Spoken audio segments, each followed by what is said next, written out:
اور ہنس کر بولا، جناب چودھری صاحب، ہم تو آپ سے بےعزتی کرانے کے لیے آتے ہیں۔ چودھری صاحب نے ہنس کر جواب دیا، یار تم یہ نہ کہا کرو، سارا لاہور مل کر بھی تمہاری بےعزتی نہیں کر سکتا، کیونکہ بےعزتی کے لیے عزت کا ہونا ضروری ہوتا ہے، اور تمہارے اور میرے دونوں کے پاس یہ نہیں ہے۔ میری ایک بار پھر ہنسی نکل گئی۔ مجھے آج بھی جب تیلی والا وہ صحافی ملتا ہے تو مجھے بے اختیار چودھری صاحب کی نصیحت یاد آ جاتی ہے۔ وہ بڑے انسان تھے، وہ بڑے طریقے سے مجھے زندگی کے 2 سبق دے گئے تھے۔ صحافی رہنا ہے تو زندگی میں کوئی کمزوری نہیں ہونی چاہیے، اور دوسرا، انسان کو غیر مہذب نہیں ہونا چاہیے۔ تہذیب اور تمدن دونوں زندگی گزارنے کا کرینہ ہے۔ انور عزیز چودھری کی ذات میں سیاست کے ساتھ ساتھ آرٹ، کلچر، موسیقی اور ادب بھی گندا تھا۔ اختری بائی اور ملکہ پکھراج سے لے کر نور جہاں، مہدی حسن اور شوکت علی تک ملک کے تمام بڑے گلوکار چودھری صاحب کے ذاتی دوست تھے۔ یہ ان سے ملتے بھی رہتے تھے اور وہ ان کے مہمان بھی رہتے تھے۔ فیض احمد فیض اور حبیب جالب سے لے کر احمد فراز اور منیر نیازی تک تمام نامور شاعر بھی ان کے دوست اور مہمان تھے۔ پوری زندگی کتابیں ان کی دوست رہیں۔ زندگی کی کوئی ایک رات ایسی نہیں گزری جس میں چودھری صاحب نے کتاب نہ پڑھی ہو۔ کتاب اگر اچھی ہوتی تھی تو یہ دن رات ایک کر دیتے تھے اور کتاب مکمل کر کے ہی باہر نکلتے تھے۔ ریسرچ کی عادت تھی، لائف سٹاک اور بیجوں پر بے انتہا ریسرچ کی۔ سارے زرعی سائنسدانوں کا ڈیٹا ازبر تھا۔ دنیا جہاں سے بیج منگوا کر اگاتے تھے اور پھر یہ بیج مختلف دوستوں میں تقسیم کرتے تھے۔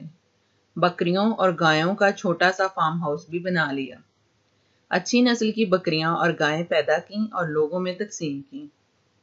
کھجور، مالٹا اور انجیر اگائی اور لوگوں کو یہ اگانے کا طریقہ بھی سکھاتے رہے۔ جوانی میں ایتھلیٹ رہے تھے، تیراکی کا آخری سانس تک شوق رہا۔ واک نہیں کرتے تھے، کھانے میں بھی پرہیز نہیں کرتے تھے، لیکن اس کے باوجود 89 سال تک ایکٹیو زندگی گزاری۔ کیا وجہ تھی؟ بتاتے تھے، میں ایکٹیو رہتا ہوں، نوجوانوں کو دوست بناتا ہوں اور خوش رہتا ہوں۔ ملک کے بڑے اور نامور صحافیوں کے ساتھ بھی بڑا گہرا تعلق تھا۔ میں اس فہرست میں شامل نہیں تھا، میں کبھی ان کی محفل کا حصہ نہیں بن سکا، لیکن زندگی کے ہر اہم موڑ پر ان کا فون ضرور آیا۔ میرا ایک بار ایک جونیئر اینکر سے جھگڑا ہو گیا۔ میں اسے اپنی غلطی سمجھتا ہوں۔ مجھے ایک شخص کو اتنا موقع نہیں دینا چاہیے تھا کہ وہ میرے گلے پڑ جاتا۔ میں نے اس واقعے سے سیکھا تھا، آپ زندگی میں کبھی دوسرے کے اتنا قریب نہ جائیں کہ آپ کی قدر ختم ہو جائے۔ اس واقعے کے بعد پہلا فون حافظ سعید صاحب کا آیا تھا اور دوسرا چودھری انور عزیز کا۔ ان کا کہنا تھا، تم اچھے بھلے سمجھدار ہو، تم نے یہ کیا کیا؟ میں نے عرض کیا، یہ واقعی میری بیوقوفی تھی، مجھے غصہ کنٹرول کرنا چاہیے تھا۔ وہ کہا لگا کر بولے، اوئے چودھری، کیا تمہیں بھی غصہ آتا ہے؟ میں نے ہنس کر جواب دیا، جی ہاں، کبھی کبھی۔ وہ ہنس کر بولے، پھر اس چوزے پر کیوں آیا تھا؟ میں نے کہا، اس نے مجھے گالی دے دی تھی اور گالی مجھ سے برداشت نہیں ہوتی۔ وہ فوراً بولے، پھر تم نے پھینٹا کم تو نہیں لگایا؟ میری ہنسی نکل گئی۔ یہ تھے انور عزیز چودھری۔ دانیال عزیز ان کے صاحبزادے ہیں۔ یہ نون لیگ کے دور میں مولا جٹ بنے ہوئے تھے اور یہ اینکرز تک سے لڑ پڑتے تھے۔ یہ ایک پروگرام میں میرے ساتھ بھی الجھ پڑے۔ ان کا بلڈ پریشر اسٹوڈیو کی چھت کو چھو رہا تھا۔